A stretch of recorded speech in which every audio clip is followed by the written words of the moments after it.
Is this, unironically, one of the stupidest things I've ever seen? Yes.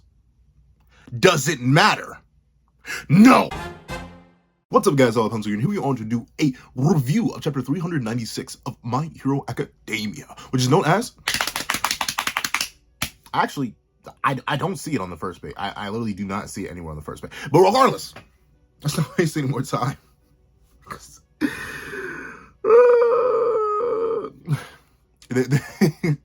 How does that like saying go? Like there are two wolves fighting inside you. Which one will win? The one, and it's like the one you feed. Like I don't know. I'm not sure what Horikoshi's feeding right now because he's feeding both wolves. Because this is dumb. This is just dumb. Like don't get me wrong. This is 100%, 1,000,000%, 1,000,000,000% stupid. But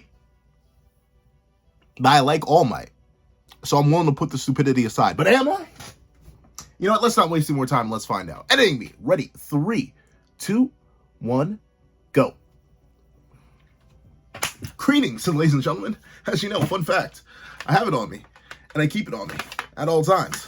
So let's not waste any more time, and let's hop. I'm so like, I'm of such two minds right now. I'm of such two minds, and who knows? Maybe this will all get resolved immediately in chapter 397, and I won't have to complain anymore. But like, it hurts my head. It hurts my head how dumb. But here, before I get into any tangents, let me actually get into the chapter itself. So open up, and we do get to see that All Might is finally realizing, wait a minute. Wait a minute. Yeah. I thought, okay, I get it now. Let me put on All Might voice. I cannot do Christopher Sabat. I never can, never will. But I'll do something as close as possible to what I can personally muster. I get it now. Not I. Continue down this path and you will encounter another villain. What awaits you then is an unspeakably gruesome end. Another villain. I wouldn't have thought this young man was all for one if I didn't know it. If that prophecy is still in play, then this is the moment of truth. So, obviously, we left off with this cliffhanger a few chapters back. I forget which chapter exactly, of All Might pulling up on young All For One. Or young All For One pulling up on All Might. Technically, All Might showed up to essentially, well, according to this chapter, not be a distraction, but essentially to be a distraction. Even though Moss was like, dude, you're gonna like last for a whole 5 seconds. What are you doing? Come back, All Might. But this is now what's occurring. I was like, okay, now let me tell you before we actually get into this chapter itself. Let me tell you what should happen. You don't know. I won't even tell you what should happen. Let me give you an example. Bring into reality Goku, but don't just bring into reality any Goku. Bring a Goku not from Dragon Ball, not from Z, not from Super, not from GT. Bring Dragon Ball Heroes Goku. Dragon Ball Heroes Capsule Corp Goku. Fuse him, merge him together with Capsule Corp Vegeta. Take them to Vegito. Give him Vegeta. Not even Gogeta. Give him Vegito. And then somehow magically fuse Ultra Instinct and Ultra Ego and smack it together. And then let me, regular that guy with the pencil. Not my avatar, not my crazy, stupid, broken avatar, any of my dumb fanfic characters. No, me, regular that guy with the pencil, and put me in front of that thing after I did something horrible to Goku and Vegeta individually, and Vegito is like so unbelievably ready to take my life that it's nigh on insane. And then hand me a sword. Let's say it's a magical sword. Let's say it's a super duper magical sword. This sword was forged in the mountains of, I don't know, Demon Slayer. It's a Nichiren blade of the highest quality, the purest iron. That's what this sword is. And put me up. Me, just a regular dude. Remember, I am a regular dude now. And also, like, give me like a life-threatening injury that took out like a majority of my like internal organs, by the way. Also do that. And who do you think wins? A super duper juper insanely through the roof furious Vegeta who wants my head more than anything else in the world, or me with a sword. How long do you think I last? How long do you think I last? Look at it. This is a nice bat. It's a nice Nichiren blade, ain't it? It's quality. It's quality. You know, I'm just going up against a literal deity. How long do you think I last? How long, huh? Let me tell you how long I think I would last. 0.0000000000000. Like, I cannot quantify it. 0. trillion zeros 1. That's how long I last. Because I would literally get annihilated instantaneously. Before I could even draw the blade from the sheath, my head would be on the ground. That's what I think would happen. And that's exactly what I expect to happen to All Might. We've got to realize this is likely the strongest variation of All for One we have ever seen. Ever. And you may be like, well, maybe not. Because, you know, maybe the All for One that fought Prime All Might all those years ago and got the trauma from and lost his face to, maybe that one's stronger. And I would agree. If Hori hadn't gone out of his way to establish that all the quirks that All for One has have actually been growing more powerful as he's rewound. So Prime Young All for One that we saw earlier is actually weaker than this All for One. This All for One is so close to a deity, he's probably number 3 in the entire verse. Like, unironically, number 3 in the entire verse.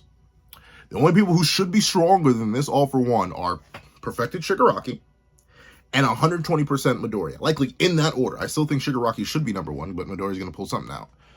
So, there's that. Number 3 in the verse. And where would you put, personally, where would you put Quirkless All Might? I say this entirely unironically. I don't think Quirkless All Might could beat Mineta. I think Mineta would Perception Blitz and one-shot that man. I think Quirkless All Might would lose to all of Class 1A, Class 1B, every single League of Villains, but I think Quirkless All Might would lose to darn near everybody. Quickly, too. Like, this isn't even a contest. And all those characters aren't top 3 in the verse. I mean, Midoriya is, because he's Class 1A. But that's my thing. All these characters would beat the dookie out of All Might. They would have him having flashbacks to All for One. So, if we're being realistic, the moment, and I mean the instant, All for One saw All Might, remember that, like, gigantic lightning blast that he did that, like, blew apart his arm and destroyed a majority of Dark Shadow? Remember, this is the same guy who, like, threw Gigantomachia by swinging his arms, I think, and, like, launched Mount Lady? Like, these 60... 70-foot tall creatures. Like, Gigantomachia is even bigger, I think. I think Gigantomachia is literally like 100 feet tall, pure muscle, and like a little rock. This man, this is the thing we're dealing with, who has like multiple different projectiles of various varieties that should instantaneously annihilate All Might. But somehow All Might doesn't get Perception Blitz in one tap. Wait. And that's the thing, right? Maybe All for One's trying to savor it. So we'll go with that. All for One's trying to savor it. Let's move on further in the chapter, because I'm talking a lot for the first page. If that prophecy is still in play, then this is the moment of truth. All Might versus All for One. We're stepping up. We're in the kitchen. All right? All Might versus All for One. In my opinion, I expected absolute slaughterfest. I didn't think we could see it. I legit didn't think we could see it. I think the most we were going to see of this fight was maybe this one page, and then we were going to cut to Shigaraki versus Midoriya, and then the young All for One was going to drop All Might's body. Just straight drop the body. Crumpled up in a ball of metal and be like, that's your mentor. That's what I think was going to happen. I think that's the most reasonable thing, just based on what Hori has done power scaling wise. Like, simply how powerful he's made this All for One. That's what should happen based on how Hori has built the narrative to this point. About 20 minutes before the Toga Twices disappeared. So we are going back in time, back to reality. So we are in dire straits 20 minutes before the Toga Twices disappeared. So essentially, this at least, it tells me, because I don't remember, I need to reread the Uraraka v Toga chapters, but I'm pretty sure communications were still up. Somehow, All Might last 20 minutes. Because nowhere in the Toga Twice scenario, before they start disappearing, is it mentioned that All Might actually perish. Because you think that would be like instantaneous news. Like that would be something that hits the comms and either demoralizes everybody or fires everybody up. But it doesn't. No, All Might is not confirmed. So telling us this automatically tells me that All Might at least lasted 20 minutes, which makes no sense. No sense. Once again, I'm not going to get into it too deep. I've already gotten into it a little bit too much. And let me just slop off Hori a little bit in terms of the art quality. Gorgeous. Like, I think, I honestly, like, I didn't really talk about the Toga twice or Raga scenario because, like, I felt bad. I knew as I sat down to record 395 specifically, I was like, I'm not going to say anything, guys. I'm just going to say it's all mid. Like, here's the thing. Quick thoughts on it. I may go back and review it anyway. But I think I'll talk about that whole character dynamic in its own video versus actually going to redo the chapters. But if you want my general thoughts on it, there was no other way that story could have ended. So I give Hori credit. The ending, well, no, he even broke my ankles. He even broke my ankles by having Toga sacrifice herself for a rock. I was not thinking of that. Credits to Hori for doing that. I mean, that's cool. It's a nice way to wrap up the characters. I'll give it that. You know, I can't even say it's mid. Now I'm thinking about it and talking about it live, expressing my thoughts verbally, which is why I love to do this. I love talking with y'all. I think that is like a perfect ending because Toga doesn't have to go to jail and face the consequences for all her actions, and Uraraka gets the moral high ground. So there you go. You get exactly what you want. But all that was that little tangent there was to talk about how gorgeous this art is. Hori, even then, he was in his bag. Like, there's some panels from the Uraraka v Toga stuff that's like, chef's kiss. Like, I know he has assistants, but assistants can't do what Hori do. like, I know there's a decent chunk of this is all Hori's just pen dripping everywhere all over the page. And this is gorgeous. The immaculate detail from all the different creases and folds in their very angular face. Though, admittedly, one thing I don't like, No. Let me praise first before I get into a little minor critiques. I love the detail from the shading on the teeth to the variance in the mouth to the slight underlining of the teeth to the details in the gums. He's really going out here and drawing details in the gums, folding the gums, the area effects folding off of All for One, the levels of shading from the eyebrows to the forehead showing you the thickness. Like, the dimension that Hori adds to his art is now, I'd say, with Dr. Stone gone. It's been gone for a while now, but I keep bringing it up because it's what I think of when it comes to like top tier Shonen Jump art. I think it is indisputable at this point now with everything that's running in Shonen Jump right now. Admittedly, I don't read all of Shonen Jump, so maybe there's something else, but I think Hori is the #1 weekly Shonen Jump artist, and it's not close. Like it's literally like a long shot. Like the only other two that come to mind are the Blue Box mangaka and the Sakamoto Days mangaka. That's it. And even then, like, they're #2 and 3, and like one's here, 2 and 3 are off screen. Like, they're literally that far behind. The art is gorgeous, unbelievably gorgeous. Chef's kiss. I have no idea what kind of witchcraft Hori does to do this on a weekly basis. Oh, but he takes a bunch of breaks. I don't care. You couldn't get. It would take me years to draw just this single dual panel. I could never. This man, heaven sent in terms of his artistic ability. One complaint. One complaint. Once again, let me just let you know. This complaint is coming from a place of love. That doesn't look like a young All for One. It just doesn't. That does not look like a teenager. Like, you can even see the diametric dip. Well, no, not here. He looks old here too. I didn't even notice it. But like, this is supposed to be like 15-year-old All for One. Like, this is supposed to be our super duper young dude. That looks like an old man. Like, maybe you could just say it's the anger dragging that out of him. Like, I guess, but what's the point of making All for One young if you're not going to use young All for One? I get the parallel works better if they're both, like, seemingly around the same age, and this does look more comparable in age, even though All Might still does look older. Regardless, he does seem a little bit too old. Facial structure-wise, he does seem a teeny tiny bit too old. There's one tiny critique. But regardless, and obviously this is the bar. This is the stuff where I'm literally just conflicted. Like, I'm having a fight inside my head. The two wolves, they're battling out. This is metal. This is metal. Seeing All Might and All for One up since literally before the series started. This is a rivalry, a combat, whatever you want to call it, that is literally predated and sets the fundamental baseline for the entire series as it is. And All Might dropping the "I am here" bar. Like, of course, this is fire. But I can't get over the fact that he should be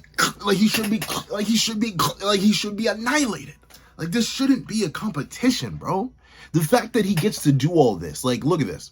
Bro has like a whole like Iron Man 1, Iron Man, not the nanotech, but he has like a whole Iron Man 1, Iron Man 2, Iron Man 3, Iron Man, sorry, I'm about to start born. But he has this whole suit up sequence before All For One can reach him. How, bro? Like, legitimately, how? Like, unless this armor is moving at like massively FTL speeds, how is he surviving this demon at all? Like, the moment he went to activate the suit, he should have just had a hole in his chest. Whether it be through All For One literally putting a hole in his chest and or just firing a light beam. Like, I get it. All For One is dummy. Like, he is gone. Do you see this man's face? He is so far off the sauce that it is undeniable. It is insane. But even still, the level of speed he should be moving at should be so insane that All Might couldn't even perceive him. That's how fast this man should be moving. But no, All Might gets a whole suit up sequence. But once again, we get the bar. Like, I'm in such conflict. We get the bar. You can still see my smile. Can't you? The callback to Nana to bring up the smile, the thing that All For One hates the most is he smiles himself, obviously, and armored All Might. Like, tell me, this ain't fire, dog. Like, it is heat. It is literally liquid heat. But it's so stupid. Like you get it? Like, this is where the question always comes up. Just because it's cool doesn't mean you should do it. Like, this is something that I struggle with too as a writer. Like, notably, I always got to preface this whenever I make a critique of any sort of writing. And I think it is important because, especially in the field that I do, you know, YouTube criticism, I'm just a dude on the internet. I've not published anything. I don't have a degree in writing. I am nowhere near qualified to any of the same degree that Hori is. But as a guy who does write stories, whether it be for YouTube, whether it be for my own just personal fun stuff, or whether it be for things I do plan to publish in the future, one of my hardest things is I'll think of a cool idea, but then I have to think, does it make sense within the plot? Does this break anything I've established? Does this seem like it would work at all without just shattering numerous rules that I've set up? Or worse in my case, because mainly this is something I do like to do, does it break my power scaling? If X character does this, does it make sense? Would a reader question, how did that happen? How is that possible in this setup? If it does, then I can't do it. That's how I work. I try to immediately cut it out. If it doesn't make sense for a character to be able to do it with what I've set up, I either go backwards to retroactively set up that it makes sense that a character could do this, and or let's cut it out, because sometimes you just gotta do that. This seems like a really cool idea. It looks really, really cool. Like, look, hold on. Let me get you the full spread. The full ooey gooey liquid spread. Chapter 396, a quirkless fight. That's why I couldn't see it on the opening page. Look at how gooey and drippy and scrumdiddlyumptious this looks. It looks scrumptious. I'd eat this for breakfast, lunch, and dinner. It looks cool. It smells cool.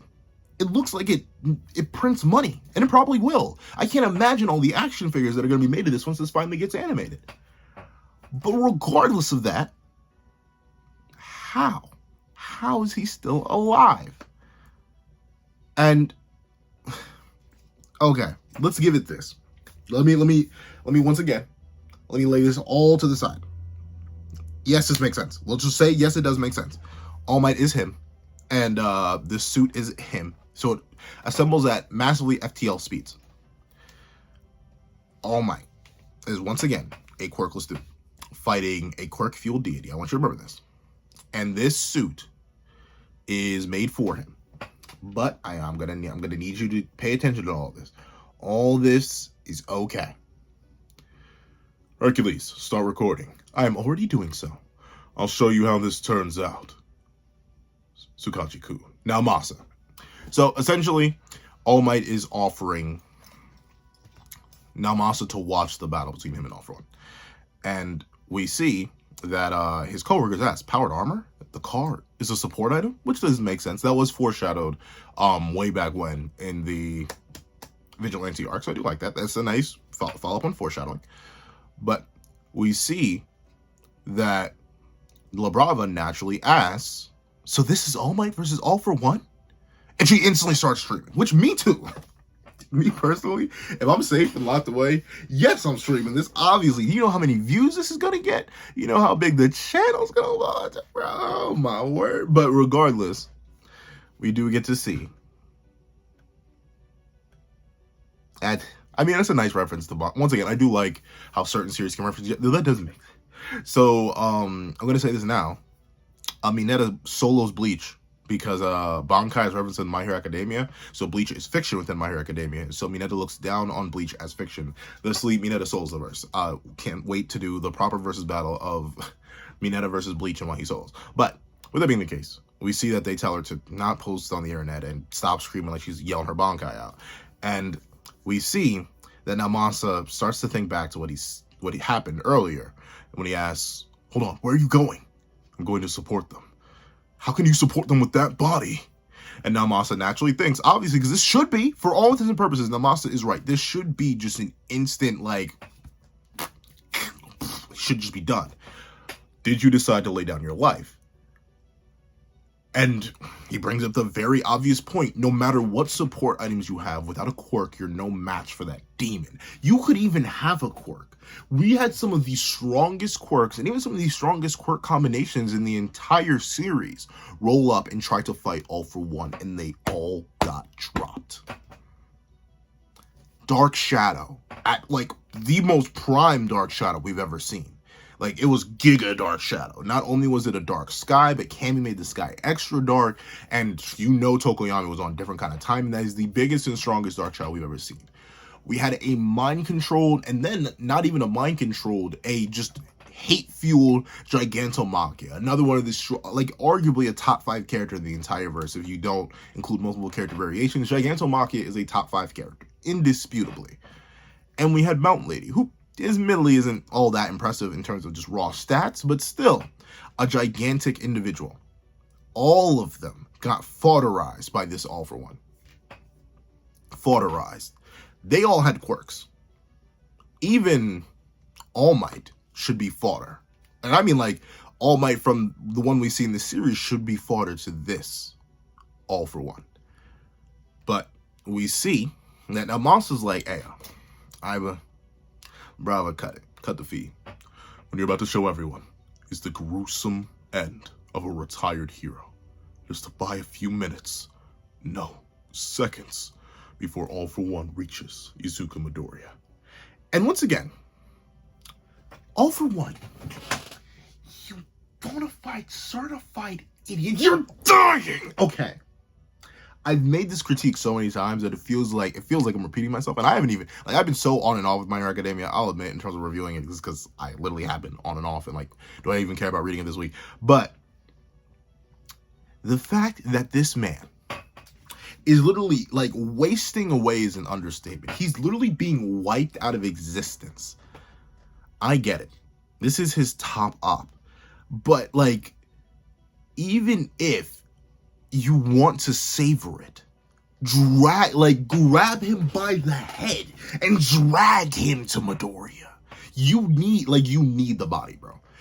Now that you know where he is, remember, it's not like All for One is going to Shigaraki and Midoriya to go support them, to go support Shigaraki in the battle against One for All. Yeah, he's going so he can get a new body.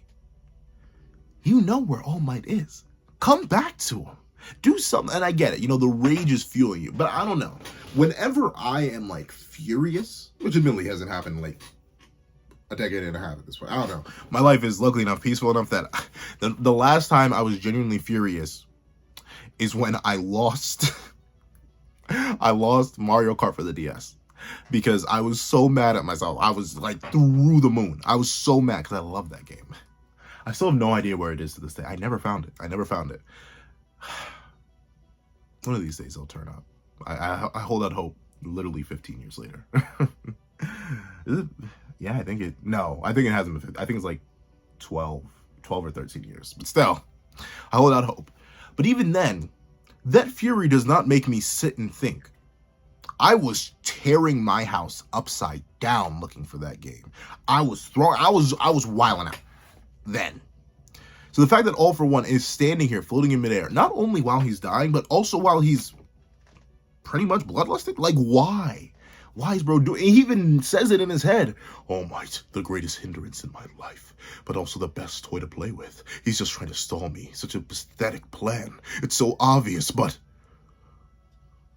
And then But here's the thing, once again. Now we're here. All For One's finally engaged. He paused in midair, let All Might suit up, for what reason? But he lunges in. And he asks a pretty good question. Why are you smiling? Which, obviously, considering that is one of the biggest things that's nettled All For One, makes sense. I'd also be pretty annoyed if my toppest ops, whoever op, was smiling in my face as I'm about to wipe him off the face of the planet. But look at this. All For One lunges in, seemingly with the same like crazy light beam attack that annihilated Dark Shadow and Gigantomachia and Mount Lady. Like this thing's a life wiper, gosh darn it. Like this one attack can solo your favorite verse probably. I'm kidding. It's not soloing 7 Deadly Sins. But regardless, 7 Deadly Sins isn't even my favorite verse. It's definitely not soloing God of High School. All we want to get wiped. But regardless, he reels back with this energy blast, and somehow, some way, this energy blast that was able to straight up annihilate Dark Shadow, Hercules Red. I think he says Red Riot.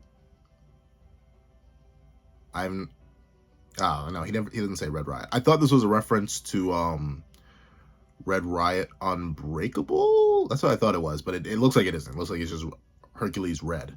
It looks like he gets cut off. Maybe this is a reference to Red Riot Unbreakable, because notably it even looks like here's the thing, this chapter is filled with so many nice references, and it really culminates and kind of builds on the idea of All Might as a teacher, not only inspiring the kids, but being inspired by them. Like, once again, I get the narrative reason behind this, but look at this beam.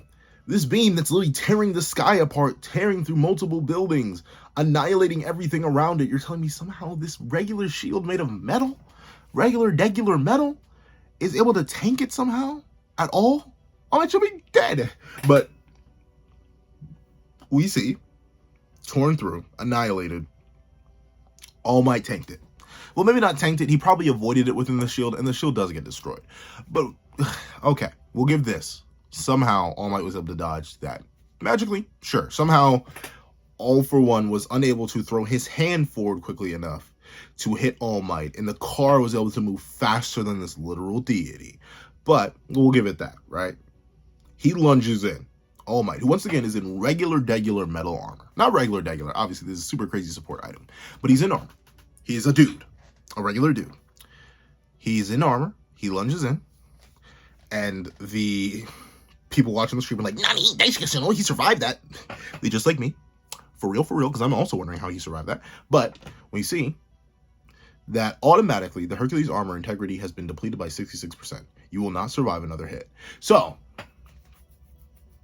All Might's life is already in jeopardy. So he should, since he's already lost 60% of the armor, or no, 33% of the armor, or mathematically correct, 34% of the armor.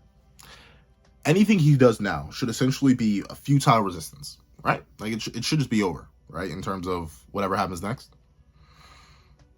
Not how. We see that All Might charges in after being told that the armor has lost 34% of its integrity. He says, not a problem. Not a problem. And All For One recognizes that fighting style. He's recklessly attacking without dodging. And we see All For One, because this attack, it does, notably, we know that attack does destroy All For One's body. He starts to regrow his arm. I'm assumingly through the reversal thing. Like, once again, we know, based on, even though it doesn't make much sense to me, based on how Rewind works, he's going to be able to heal off of that. And he lunges in. Notably, he lunges in off this super crazy, whatever, mid-air portal thing. He should blitz and one-tap All Might here. And he brings up a fantastic point. One for All is the only reason you could fight like that. And it's true. One for All was a power so deep and immense when All Might had it that he managed to stand up to a deity. Now this deity is stronger than ever before, and All Might is quirkless. So that means anything that All Might does, damage-wise, speed-wise, power-wise, is beyond prime All Might levels. I want you to remember that. So we see, as All For One lunges in, where he should speed blitz All Might, somehow, before he can reach All Might, he gets hit by Black Whip. And then electricity. So, two things. One, this regular degular, once again, it's not regular degular, it's a support item, I get it. But this regular degular metal is not only able to somehow pierce All For One's, once again, probably should be deific body, but two, it's able to, like, stop him at all when he's lunging in with this amount of force. Like, this man is moving with slaughtering intent to the ultimate extreme. But no, he manages to get caught and then electrocuted by Charge Bolt. And once again, this is a nice reference. Black Whip, a reference to the previous users, Danjaburo, I forget his name, and obviously Midoriya, and Charge Bolt, obviously a reference to Kaminari. And we see that All For One notices that he's using electricity to interfere with the regeneration, and he's using cellophane. Once again, I like this. I like it because it's calling back to the students, and it's referencing how the students have influenced All Might, and All Might has influenced the students, and how there's an extra reference that we get in later that really kind of doesn't make sense because of when the first movie takes place within the timeline of My Hero Academia, but at the same time, I'll let it slide because it's cool. Reel in cellophane. So he lunges in. And we see that All Might brings up the fact that he knows how All For One fights. He says, "Ever since your final battle against my master, you've always begun your fights with clumsy long-range attacks." Then he uses build-up, Sugar Man. "After you weaken your opponent, you steal their quirk." So, Sugar Man reference to, this is the biggest reference that, what's his name? I know it. Give me a second. No, I don't. The big lip guy. I hate to refer to him as that because I really don't like that design choice. I really don't.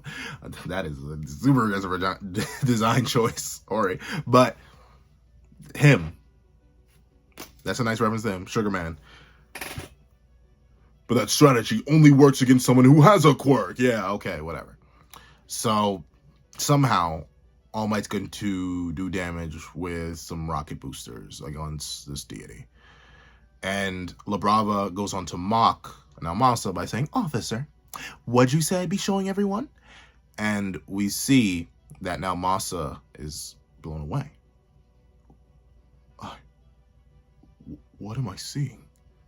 Just who is this man who's been protecting us? "I just wanted a chance to fight one last time, so I came up with this suit and asked it to be made for me. You defeated me once before, and I had to flee to America. In that land, I formed a faithful bond." And this is nice. This is very nice. I do like the reference to Melissa.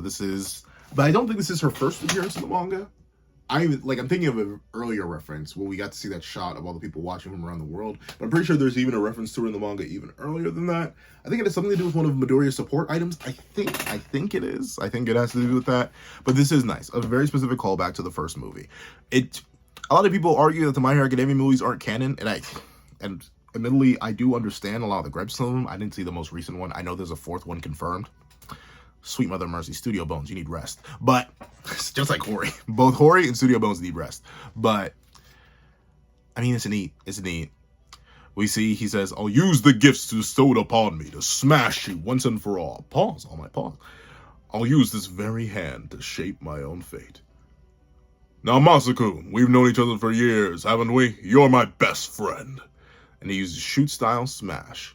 "So you should know, I never go into a fight thinking I will lose. Give it everything you've got."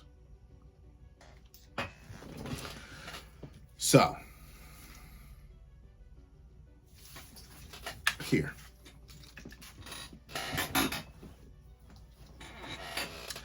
I give you two options. I give you the black pill. This pill allows you to enjoy everything that just happened in this chapter without thinking how it makes absolutely no sense, how disgusting, dumb, and stupid this is for what it has been established that this All for One is within the narrative. Or I give you the green pill and you use your brain to understand that this is stupid. It makes no sense, and that despite how cool it may be and how nice of a reference it may be to story points and character points that relate to the character of All Might, you don't like it because of that. Now, I hope you understand why, regardless of how much I do not like this, for how many issues that this has with the scaling that has been established and set up, I am personally going to be taking the black pill. Because regardless of all the issues, I think I've given up on My Hero Academia in that regard. I think I don't care anymore about consistency or logic or power scaling or anything that's supposed to happen that makes sense on previously established things in the manga, because I don't think Hori cares. So why should I, right? So this is going to be a shift in the My Hero Academia reviews. This is going to be a permanent shift. This is so unbelievably stupid in regards to the logic of it all that it physically hurts my head. But regardless of that, this chapter is in fact worthy. The art is gorgeous. The reference to All Might's legacy and the legacy of those before him, such as Nana through the Smile, is fantastic. The references to all the individual members of Class 1A and how they have influenced All Might and how All Might has influenced them and how that reflection is being shown through this armor. Gorgeous. From Black Whip being a double reference to the previous one for all users, the power that All Might once held, to a reference to Midoriya. Gorgeous. Charge Bolt, gorgeous. Even lesser characters. Like, this easily could have been a reference to someone else. Like, it didn't have to be sure. Once again, it could have just been All Might. But, or not All Might, it could have just been Midoriya. But even incorporating a character like Rikido Sato. There we go, that's his name. Incorporating that, super duper nice. So I'm just gonna think like that. I'm gonna shut off the critical brain when it comes to reading My Hero Academia. I think the story that cared about internal logic ended, if it ever existed. I don't know. I may have to. I'm gonna do, once this is all over, I'm definitely gonna do an MHA retrospective. I've been meaning to do one for Dr. Stone, but I never talked about Dr. Stone that much on the channel, so I don't think I ever will do that. I have so many mixed thoughts on the ending of Dr. Stone. Same thing with Fire Force. I have so many mixed thoughts on the ending of that too. But yeah, I think this is my resignation. I'll just be here enjoying the dumb punchy punch and how gorgeous it is, because this is a gorgeous chapter. It's amazing. It may only be like, what, there's like 10 pages. No, I think it's like 11. 1, 2, 3, 4, 5, 6, 7, 8, 9. Ooh, 10, 11, 12, because it's a spread. 13, 14, 15. Okay, never mind. This is 15 pages. This is pretty solid. This is a pretty solid length for a chapter. Let's end here. So yeah, I'm gonna keep reviewing My Hero Academia, but I think you know my complaints at this point. I don't want to bore y'all by repeating myself anymore. So yeah, this is dumb, but it's the best kind of dumb that I've ever seen. So thank you guys so much for watching. Please remember to like, share, comment, and subscribe. And make sure you hit that little notification bell so you do not miss out on any videos that come to the channel.